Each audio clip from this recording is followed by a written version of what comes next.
welcome back to my channel. My name is Heather and this is Reading with a Vengeance. Today I'm going to be talking about the books that I read in January of 2022. And I don't know about you, but I lost my mind in January. I read 20 books.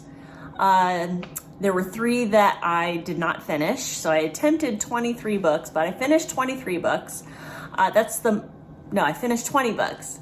That is the most books I have read in a single month, and probably the most I will ever read in the future. I don't know what it is about January. I've watched some other booktubers who talked about the books that they read in January, and they went way above their average as well. To be fair, that included a compilation of comics, a couple of graphic novels, some novellas, short stories. So I want to say there's 7 regular size novels that I completed in there. So just to be fair about the number of books that I read. Anyways, so let's just get on with the books. The very first book that I attempted in 2022 in January was also my very first DNF of the year. And I don't DNF lightly. At least there was actually a time where I would never. I mean, I only DNF'd a book probably for the first time within the last 5 years. There was a time where I pushed through and suffered and slogged my way through books that I wasn't enjoying. But you will find out that the older you get, the more precious time is, and there's just too many books out there that are enjoyable. So yeah, I DNF a little bit easier now. Anyways, I digress. The very first book that I attempted this year was Charming Billy. I even forgot the name of it. Charming Billy by Alice McDermott. I've had this on my shelf for quite a long time. This is contemporary literary fiction, and it is basically about a group of family and friends who gather at a local pub to eulogize their friend and family member, Billy, who has died, obviously. And it goes into his history, his family's history, and it just was it did not keep me engaged at all. I found myself bored. So I did not finish this, and therefore I will not rate it. The next book I read was an audiobook. That was another thing. I did listen to quite a few audiobooks this month as well. But next book that I read was The Perks of Being a Wallflower by Stephen Chbosky. This is a booktube favorite, cult classic, and I'm just now reading it for the first time. I enjoyed it. I enjoyed listening to it. The narrator. This is YA realistic fiction, and it follows Charlie, who is going into high school. He's very shy, very quiet. Doesn't quite fit in. He's got some stuff that he has dealt with as a younger boy that follows him around, and you find out later in the story what that is. It's pretty heavy stuff. And the book is told through letters that Charlie is writing to someone the reader never finds out who it is, and it doesn't matter. That's not a spoiler. And so this is a story about Charlie finding his way and navigating his way through high school, and talking about mixtapes and first loves and first kisses, and getting in with a crowd that makes him feel like he can be himself. It was okay. It was probably outside, since I think it took place kind of in the mid-90s, I want to say. Not quite sure. I saw the movie. I enjoyed the movie more, who says that on BookTube? I gave it 3 out of 5 stars. The next book was also a book that I listened to, and it is The Grownup by Gillian Flynn. I love Gillian Flynn. I have read her 3 main novels. I feel like she's got maybe more, but I've read Sharp Objects, Dark Places, and Gone Girl. Dark Places is my favorite of hers. But anyways, The Grownup is a short story thriller. It follows an unnamed narrator who is a young woman who basically gets through life committing small, somewhat harmless, various levels of fraud. Most frequently, she portrays herself as a psychic. And anyways, she meets a woman who, in all outward appearances, seems sad and frightened. And this woman invites the narrator back to, not the narrator, but the narrator of the story, back to her home because she feels like something evil is going on there. Like, wants to find out if basically the house is haunted. So there she meets the woman, I believe the woman's name is Susan. Yeah, there she meets Susan's stepson, who his name is Miles. And Miles comes off as disturbingly mysterious. And anyways, the three of them are in this house. Weird things start to happen and shit goes down. And so I enjoyed it. It was okay to read. I gave it 3 stars. The next book I read was also an Audible. I listened to We Should All Be Feminist by Chimamanda Ngozi Adichie. And this was fantastic. This is an essay adapted from the author's TED Talk that she did, and it was outstanding. Adichie shines a light on not just blatant discrimination, but the insidious underlying levels of discrimination that happen in institutions that marginalize women. At the same time, she draws on her own personal experiences as a woman in not just the US, but in her home country of Nigeria, as well as other countries. She does it with wit and humor, as well as the seriousness that the topic demands.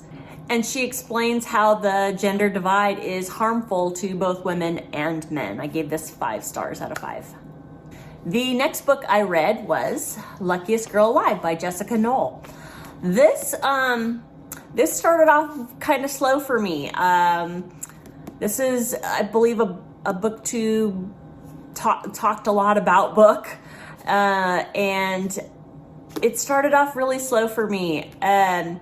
This follows Annie, and she is a young woman who, because as a teenager, something happens to her where she's deeply humiliated, and because of that, she is desperate to reinvent herself, and she does.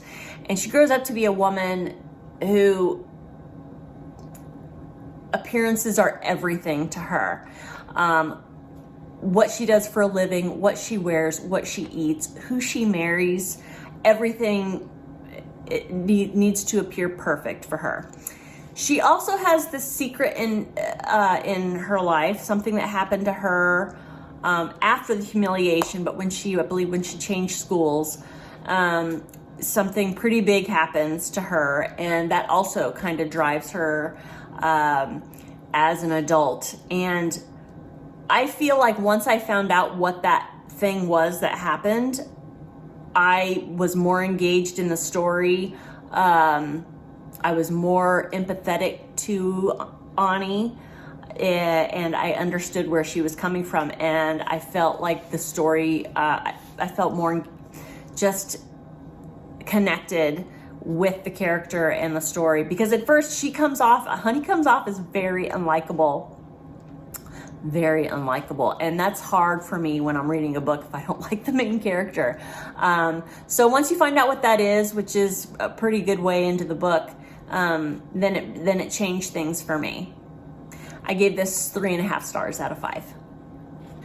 The next book I read was a short story, and I listened to it, and it was called The Edible Exile by Carl Hiaasen. I love Carl Hiaasen. I have read almost all of his books. They are super fun, super campy, funny, quirky characters. Really love his stuff. And this follows Cuervo, who is a rich Nicaraguan businessman who funds rebels in his home country from his lofty penthouse in Miami. And then there's Sixto, who is his bodyguard, who is ready to retire and is kind of resentful of his boss in the kind of hypocritical way that he lives. Then there enters an old mobster who has a plane full of chickens that were meant for voodoo and offers this deal to Cuervo, and they're out on this boat and things go terribly wrong. Yeah, this one didn't work for me. It might have been a little better as a novella if the characters were a little bit more fleshed out. So while it was a quick listen, because it is a short story, kind of let me down. I gave it 2 out of 5 stars. The next book I read was Kindred by Octavia Butler. This is historical fiction with a touch of sci-fi, although it doesn't really read as sci-fi. There's basically an element of time travel in here, but it's so secondary to the story. It's just kind of it's like a plot device she uses. It's not part of the story. You don't know how she time travels or why or anything like that. She just does. And the story is truly about Dana. Dana is the main character.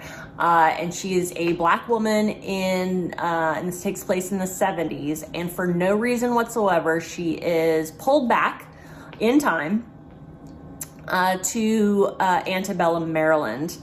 And when she gets there, she is there just in time to save a small boy, I believe he's 6, from drowning. And small white boy on a plantation. And then when the boy's father shows up and sees this Black woman who is basically touching his son, regardless that she's saving his life, he draws down on her with his rifle. Of course, she is terrified for her life, and then all of a sudden she gets pulled back to present day. Each time she goes back a total of 6 times, and she figures out that the reason she's pulled back is to save this same person. Each time she goes back, he's older. Each time she goes back, she ends up staying longer. The amount of time that she is back in time is a lot longer, exponentially longer than the time that has passed in the present day. And so each time she goes back, she ends up living as a slave on this plantation, but she is friends with the plantation's owner's son. Friends-ish. They kind of have a ongoing understanding. And it basically just goes from there. Octavia Butler does such a great job of putting the reader in Dana's shoes. It's terrifying. I mean, terrifying, obviously, what she goes through. And I found that very interesting and fascinating, and I really enjoyed this book. I gave this 4 out of 5 stars. The next book I read the physical book, but I checked it out from the library, so I don't have it anymore. And this is Notes on Grief by Chimamanda Ngozi Adichie. I struggle with her name. It's so beautiful, but it doesn't roll off my tongue very easily. Anyways, this is an essay / short memoir of the author's loss of her father in the summer of 2020. Now, as we all know, the summer of 2020 was the summer of COVID, but he did not die of COVID. He died of kidney failure, but because of COVID, she could not travel back to Nigeria from the States to be with her family. And she was very, very close to her father. She was devastated. And she basically talks about death and grief and the cultural differences surrounding how we all handle those things. And she talks about how loneliness and anger are inevitable when you're dealing with grief. And she does it beautifully. She's a beautiful writer. Yeah, I love this. I gave this 4 out of 5 stars. The next book I read was also a book I checked out from the library, so I don't have that here, and that is the Mutts Winter Diaries by Patrick McDonnell.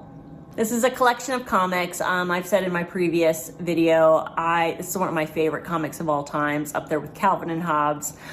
This is basically a dog, Earl, and his best friend, Mooch the cat, and their shenanigans. And Patrick McDonnell did, I think, 4 for each of the seasons. And this all takes place in the wintertime and dealing with snow and the cold. And one of the things I love about this comic is they talk a lot about the importance of adopting and not shopping. I really appreciate that.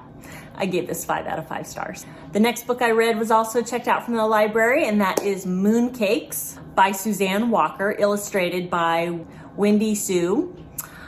This is a graphic novel, also I believe a middle grade graphic novel. This follows Nova, who is a teen witch, and she lives with her grandmothers and helps them run the bookstore, and also I believe the grandmothers are witches as well, and they help investigate paranormal activity in their New England town. And then one night Tam comes to town, and Tam is somebody who Nova had a crush on when she was younger. And Tam herself is a werewolf, and she is being tormented by some demon, and she comes to Nova for help. And so the story goes from there. I gave this 3 out of 5 stars. The next book I read, I did have the physical copy, but I got rid of it anyways, is Her Body and Other Parts by Carmen Maria Machado. And this is a collection of short stories that address feminism and LGBTQ plus, as well as some other things. I feel like I wasn't smart enough for this collection of short stories. I did not get it, and I did not enjoy it. I gave it 1 star. The next book I read was, I checked out from the library, and that is Friendshipping, The Art of Finding Friends, Being Friends, and Keeping Friends by Jenn Bane. This is a nonfiction / self-help book on basically just that, on how to be a friend, how to keep a friend. Basically goes into the art of small talk, the intricacies of having friends in the workplace, how to meet people. I mean, in this age of being able to contact anybody, anytime, anywhere, in the digital age, it's hard to meet people and it's hard to make friends, especially the older you get.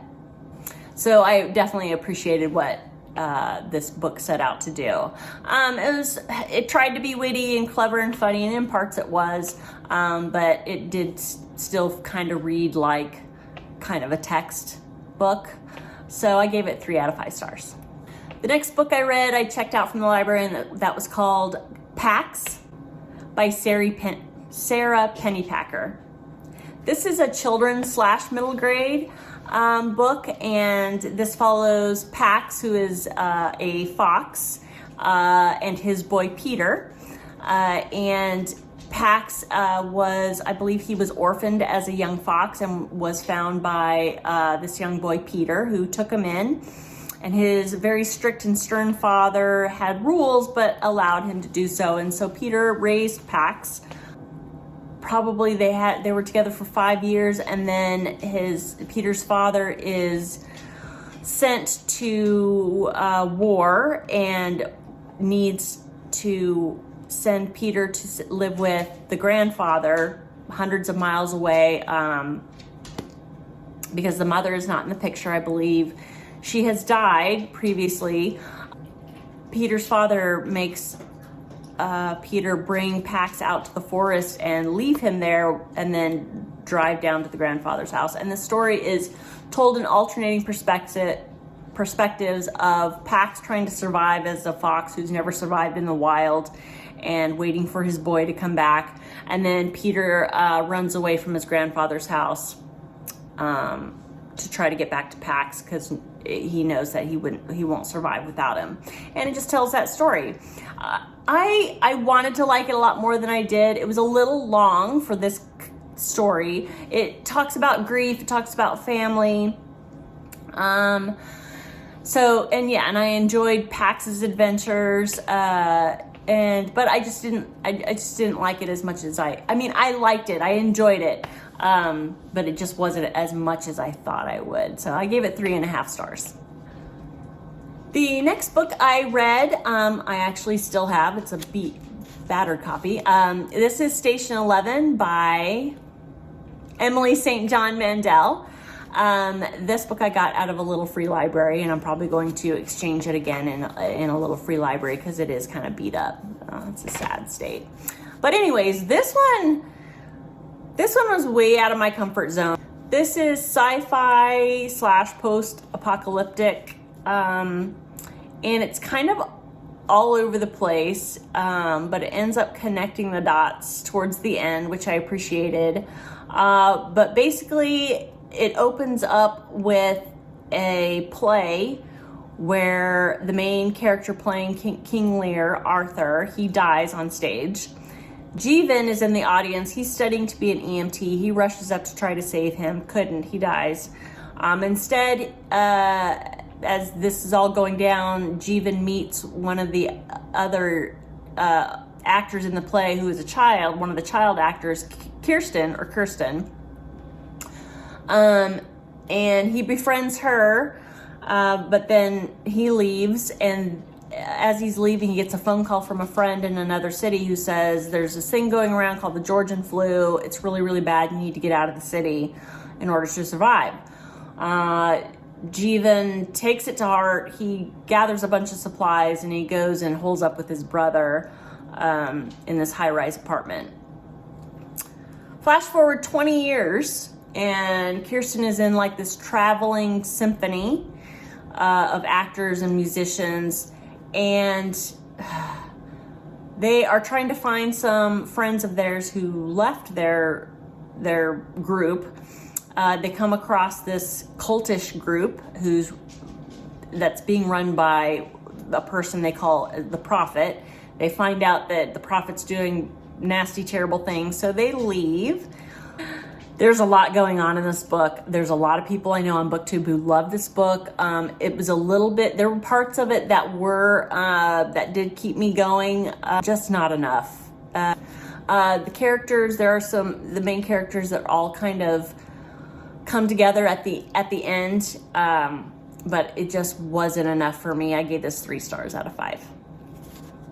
The next book I read, I checked out from the library. This is How You Lose the Time War by Amal El-Mohtar and Max Gladstone. This is a sci-fi romance and basically follows 2 commanders from 2 separate factions in 2 separate worlds and times.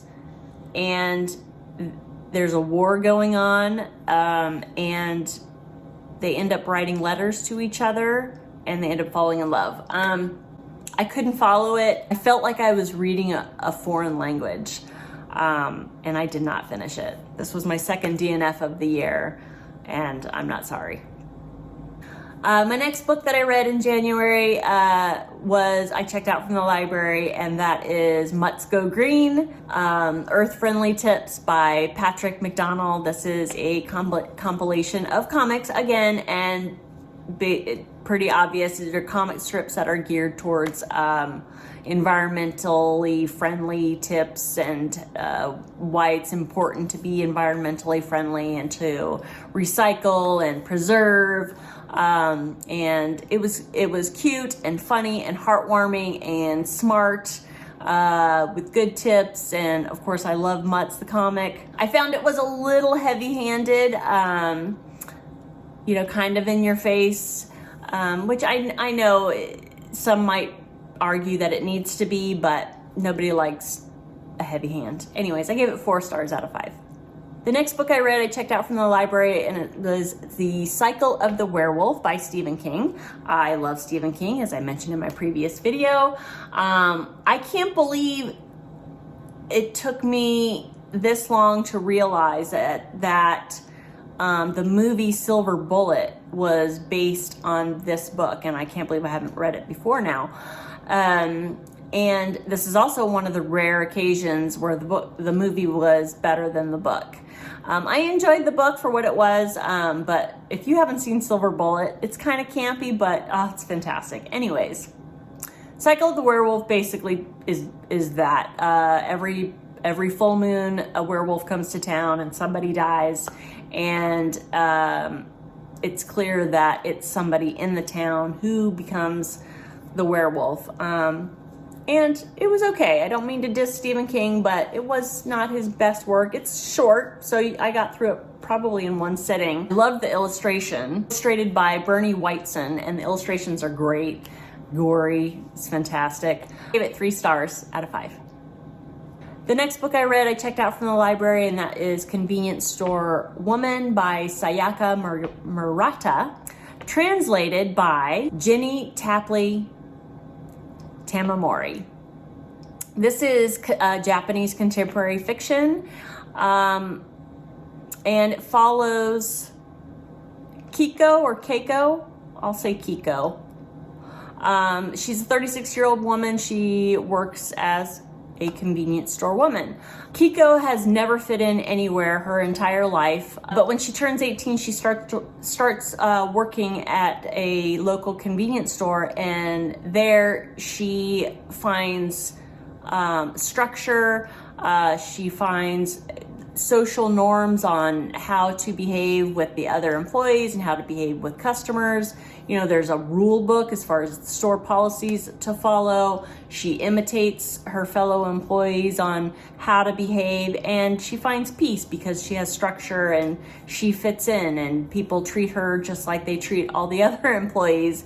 And so she finds peace, and she ends up working there for the next 18 years. Meanwhile, she's getting pressure from all her family and friends that she needs to move on and have ambition and get married and to have kids, and she doesn't want any of that. And she's kind of an outcast because of that. She doesn't follow the social norms that are placed on all of us. And I found that message to be interesting. So yeah, I enjoy it. It's a short book. I think it's less than 200 pages. And there are some funny parts, but it's okay. I gave it 3 stars. The next book I read, I actually have because I bought. This is Fangs by Sarah Anderson, and this is a graphic novel. And it's cute. I bought it because I thought I would love it, but I didn't love it. I didn't love it as much as I thought I would. I liked it, but just not as much. I thought this was going to be a story told from beginning to end. But it's basically kind of a compilation of comics, and follows Elsie the vampire, and she falls in love with Jimmy the werewolf, and it basically tells the story of how they have to make certain changes in their lifestyle in order to be together. But there wasn't a flow. There wasn't a story from beginning to end. It was more like snippets of their life. And there were some cute ones. The drawing is rather simple but sweet. Yeah, it just wasn't what I thought it was going to be. I gave it 2.5 stars. Wah, wah. The next book I read, I checked out from the library, and that was Parable of the Sower, the graphic novel, adapted by Damian Duffy. Of course, the original novel was written by Octavia Butler, and this graphic novel was illustrated by John Jennings. Yeah, this wasn't for me. I didn't like this one. This takes place in a dystopian future. There's an environmental crisis going on, and there's a social uprising, and this follows Lauren, who is a preacher's daughter. And Lauren lives in a protected, gated community, and then one night, basically shit goes down, and yeah. I think I will attempt the novel, and see if I like that a little bit more, but I did not care for the graphic novel and I DNF'd it. The next book I read, I checked out from the library, and that was Gwendys Button Box by Stephen King and Richard Chismar. This is I would say a fantasy / mystery, and this follows Gwendy, who as a young girl meets a strange man while she's out running these stairs that she does to lose weight. She meets a strange man who gives her a strange box that has strange powers, and chaos ensues. It wasn't as... God, this is like the video of me being disappointed and having high expectations that were not met. But I love Stephen King. I love him. This was okay. I enjoyed it. Stephen King's writing is in such a way where you relate to the main character, you root for the main character, and I did. Just not enough went on in this book, in this story. I will read the next one just because. Yeah, this one was okay. I gave it 3.5 stars. The last audiobook that I read was Americana by Chimamanda Ngozi Adichie. This is a contemporary fiction. And this follows Efemelu and Obinze, who are a young Nigerian couple, and they are in love, and they have ambitions, and they want to move to the United States and live there and seek out opportunity that the U.S. has to offer. Efemelu is successful and gets there because she has an aunt who lives there who is able to sponsor her and give her a place to stay. Obinze, on the other hand, he gets hung up in the UK, and he ends up staying in the UK as an undocumented person. And basically this whole story kind of follows their journey in the respective countries. And Efemelu is dealing with being a Black woman in the United States, and in the U.S., her being Black gave her a sense of otherness, and I found that interesting to read about and important also. And she talks about, and it talks about Efemelu's going to school and just her struggles in as a Nigerian woman in the United States. And then it follows Obinze's struggle as an undocumented person in the UK. And there's lots that goes on, but it is kind of a slow burn. It's more kind of a character study, a cultural study, and I think it is a beautiful story, and I connected with the characters.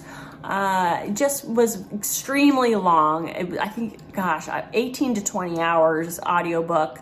I found it was too long. It could have been condensed a little bit. Beautifully written as always. I gave it 2.5 stars out of 5. The last book I read in January was The Lost Man by Jane Harper.